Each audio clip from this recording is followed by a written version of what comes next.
Hello everyone, once again very welcome back to my channel Easy Study Guide. So we are going with the series of strength of materials. बाकीचे subjects पण घेते मी, but आपली first subject होता strength of materials. So त्यातला आपण second topic घेत आहोत, shear forces and bending movements. थोडा लेंदी टॉपिक आहे, जास्त वेळ लागेल, जास्त लेक्चर्स होतील कारण आपण त्याचं आधी बेसिक्स पाहिले. सो आता आपण sign conventions for shear forces and bending moments, which is very very very important topic आहे. हा व्यवस्थित कॉन्सन्ट्रेशनने आपल्याला लक्ष दिलं तर आपल्याला नीट समजेल आणि नीट समजलं तर we can solve any MCQ within a second और तुम्ही सॉल्व करू शकता. तर आणि मी रिकमेंड करते, किंवा रिकमेंडपेक्षा मस्टच आहे ते, की तुम्ही आधीचे पार्ट्स म्हणजे shear force and bending movement हा पार्ट तरी, याच्या आधीचा पार्ट तरी पाहिलाच पाहिजे, कारण त्याच्यावरच आधारित माझं पुढचं हे आजचं सेशन आहे. सो तुम्ही ते पाहणं मस्ट आहे. आणि जर तुम्हाला पाहायचं असेल तर you can go on the playlist of my page which is name as AMVI RTO mains exam, किंवा लिंक डिस्क्रिप्शन बॉक्समध्ये प्लेलिस्टची पण दिली आहे मी. आणि बाकीचे सब्जेक्ट्स तुम्हाला हायड्रॉलिक्स किंवा थेरी ऑफ मशीन्सचे स्टार्ट केलेले लेक्चर्स पाहिजे असतील तर तरीही तुम्ही प्लेलिस्टमध्ये जाऊ शकतात, किंवा लिंक मी डिस्क्रिप्शन बॉक्समध्ये मेन्शन करत आहे. So you can watch and continue this session.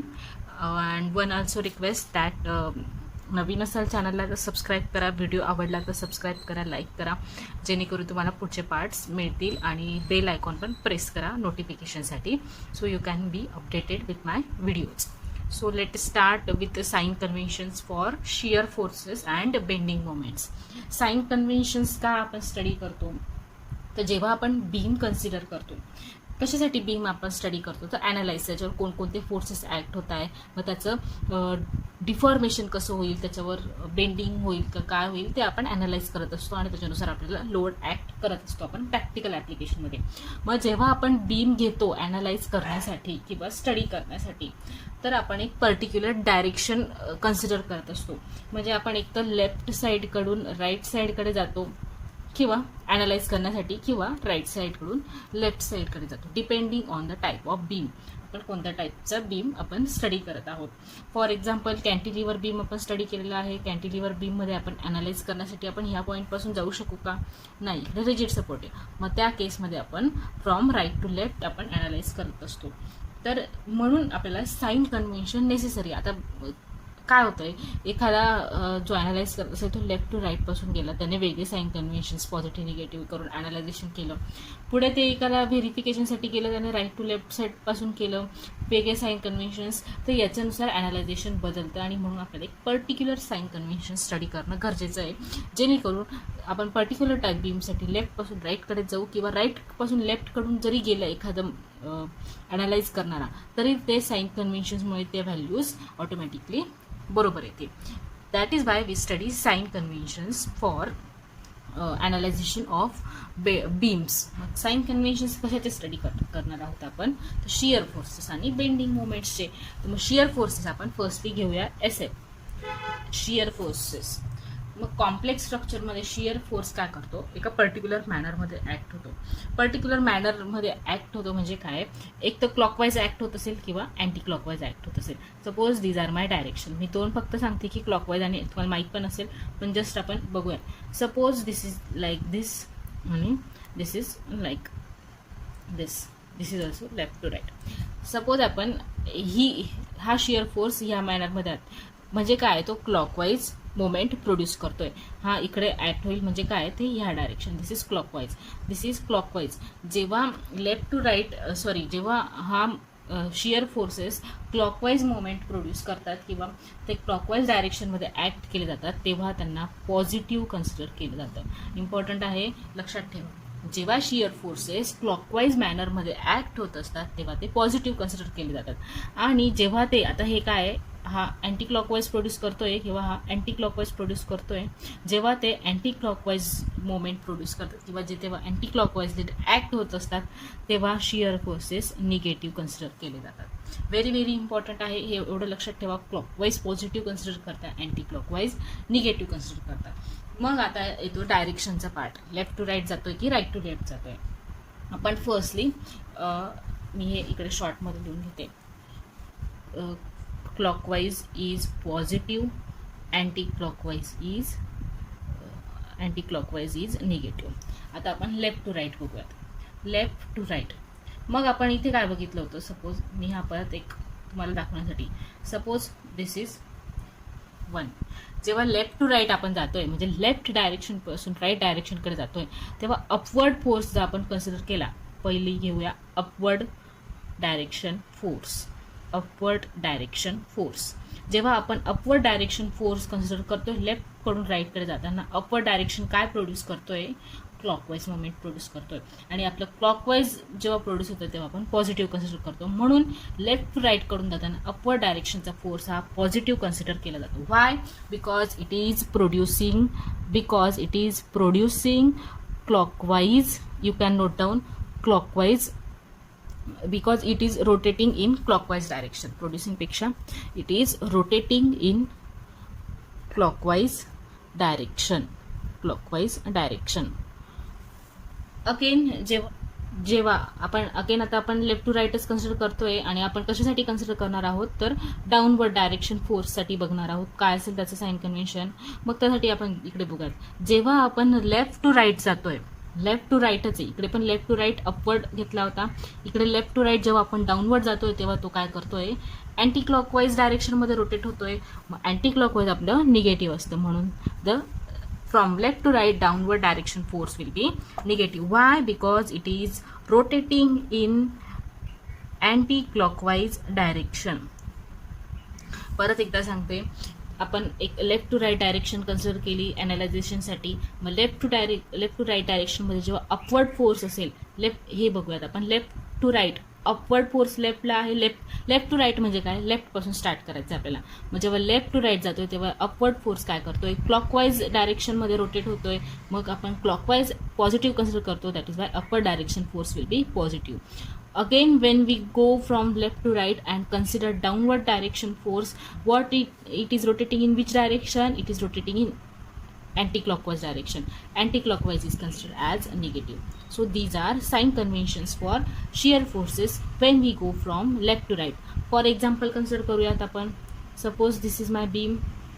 याच्यावर एक UDL ऍक्ट होतोय. UDL ऍक्ट झाला, इकडे माझा फोर्स P ऍक्ट होतोय, आणि मी इकडे एक सेक्शन घेतलं ॲट अ डिस्टन्स x.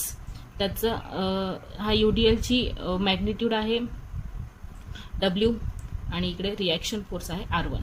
तर आपल्याला from x is equals to 0 to x is equals to x म्हणजे काय, जेव्हा आपण सेक्शन घेतो आणि जेव्हा लेफ्ट टू राईट कडून जातोय तेव्हा आपण लेफ्टवर्ड साईडचे फोर्सेस कन्सिडर करणार आहोत, लेफ्टवर्ड साईडचं सेक्शन कन्सिडर करणार आहोत. लेफ्ट टू राईट कडून जाताना जेव्हा राईट टू लेफ्ट जाऊ तेव्हा राईटचं सेक्शन कन्सिडर करू. म्हणजेच काय, आपण x इज इक्वल्स टू 0 पासून अनालाइज स्टार्ट करू, तर आपण x is equals to x पर्यंत एवढा सेक्शन घेणार आहोत. मग एवढ्या सेक्शनमध्ये आपल्याला किती फोर्सेस ऍक्ट होत आहेत ते आधी फ्री बॉडी डायग्रामने फाइंड आउट करावं लागेल. कोणकोणते फोर्सेस ऍक्ट होत आहेत. R1 reaction, this is acting P, again इकडे W इंटू एक्स राहील, याचं UDLचं कन्व्हर्जन केलं, दिस इज P, याचं पर्टिक्युलर डिस्टन्स असेल x/2, याचं पर्टिक्युलर डिस्टन्स असेल, ते आपण इथे UDL काढलं. मग याच्यावरून काय आहे, जेव्हा आपण लेफ्ट टू राईट जातोय अपवर्ड फोर्सेस काय येतील आपल्याला फक्त अनालाइज करायचं आहे साइन कन्व्हेन्शननुसार. R1 is in upward direction from left to right positive, then W into x is in downward direction, it will be negative. P is in downward direction, so it will be negative. या प्रकारे आपण analysis करतो आणि आपण study करतो for shear forces in left to right direction. Easy आहे. आणि आता आपण बघणार आहोत from right to left direction. मी आधी सांगितलं आपण राईट टू लेफ्ट डायरेक्शनचं अनालिसिस कधी करतो, मोस्टली कॅन्टिलिव्हर बीम्समध्ये ते from left to right analysis केलं जातं. Clockwise is positive, anti clockwise is negative. परत इकडे मी हे ड्रॉ करून घेते. Left to right clockwise, this was upward, this was downward, this was downward, this was upward, anti clockwise. तर आता आपल्याला कुठून जायचं आहे, from right to left. From right to left आपण पहिलं कन्सिडर करूयात. ही डायग्राम कन्सिडर केली सपोज, मग राईटपासून स्टार्ट केल्यावर आपण हा फोर्स बघितला तर हा डाऊनवर्ड डायरेक्शनमध्ये आहे. डाऊनवर्ड डायरेक्शन बघूयात. डाऊनवर्ड डायरेक्शन काय येईल, राईट टू लेफ्ट पासून गेल्यावर डाऊनवर्ड फोर्स काय प्रोड्यूस करतोय तुमचा, क्लॉकवाईज डायरेक्शनमध्ये तो ॲक्ट होतोय आणि clockwise is positive, clockwise is positive. Again from right to left upward direction, from right to left गेलो आपण, see here from right to left गेलो, this is acting in upward direction, तर ते anti clockwise डायरेक्शनमध्ये rotate होतंय. Anti clockwise is negative. परत एकदा सांगते, जेव्हा आपण राईट टू लेफ्टकडून जातो, जेव्हा डाऊनवर्ड फोर्स ॲक्ट होईल तेव्हा तो क्लॉकवाईज डायरेक्शनमध्ये रोटेट होतोय. That is why from right to left downward will be positive, from right to left upward is acting in anti-clockwise direction. That's why for right to left upward direction force is considered as negative. So this was sign convention for shear force. Now we are going to study sign conventions for bending moment. For bending moments, तर यात येतात तुमचे दोन concept, sagging आणि hugging. Sagging म्हणजे काय, sagging generally तुम्ही observe केलं असेल तर ते या टाईपचं असतं. सॅगिंग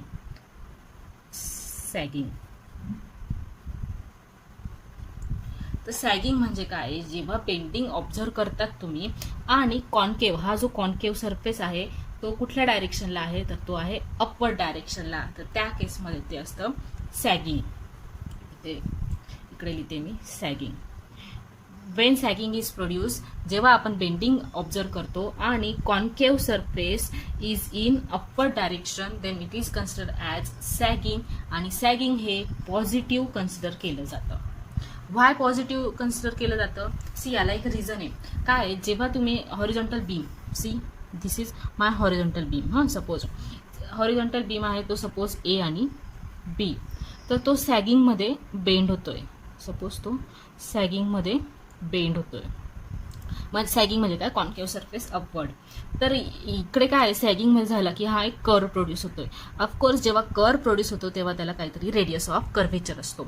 रेडियस ऑफ कर्व्हेचर असतो, मग तो फाइंड आउट करायचा झाला तर आपण तो कसा फाइंड आउट करू.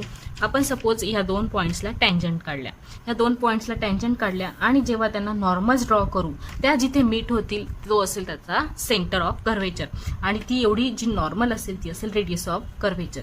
तर these are normals to tangents and this is center of curvature for this curve which is produced by bending आणि सॅगिंग ने.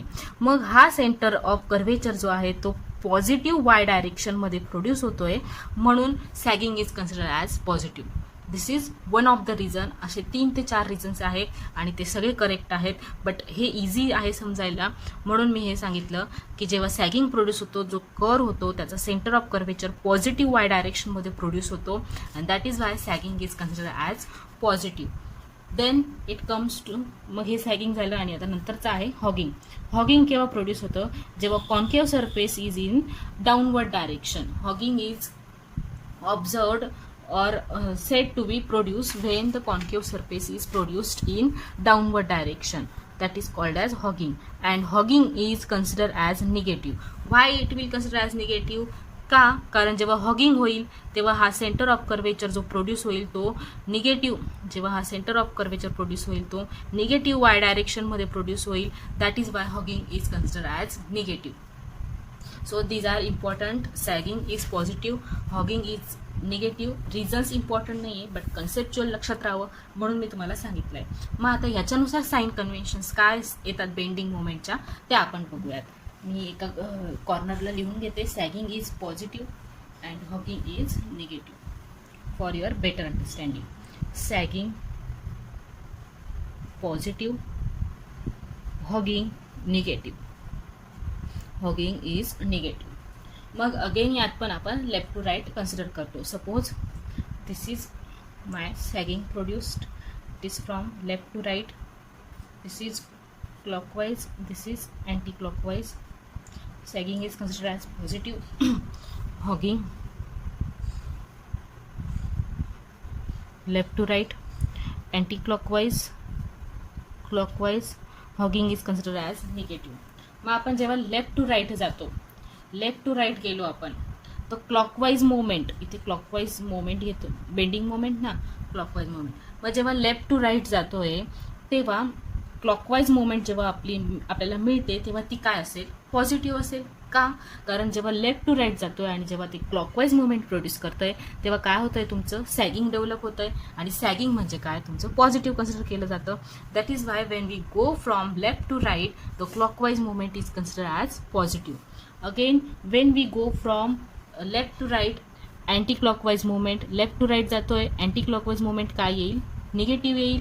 Anti clockwise movement will be negative. Why? Because it is producing hogging. Vice versa, जेव्हा आपण right to left जातो आहोत, right to left इकडे जाऊयात, anti clockwise movement काय येईल तुमची, अँटी क्लॉकवाईज मुवमेंट काय येईल, it is producing sagging. Anti clockwise will be positive. From right to left clockwise will be negative. These are sign conventions for bending moment. Easy आहेत, दोघं पण easy आहेत. Confusion होत असेल तर परत एकदा व्हिडिओ मागे नेऊन बघा, किंवा समअप करण्यासाठी मी तुम्हाला शिअर फोर्सेस आणि बेंडिंग मुवमेंट दोघांचेही लेफ्ट टू राईट आणि राईट टू लेफ्ट एकदा करून देते. This is my shear force, this is my bending movement. From left to right, from left to right upward is positive, downward is negative. Bending मुवमेंटमध्ये left to right गेलं, clockwise is positive, anti clockwise is negative, positive sorry. From right to left downward is positive for shear forces, upward is negative. Bending moment right to left, anti clockwise is positive, clockwise is negative. This is very important topic or sign conventions for your MCQs or for your conceptual study. So this was about sign conventions. In the next lecture we will study the relationship between shear force and bending moment. Hope you like the lecture. Stay tuned for my next videos. Thank you.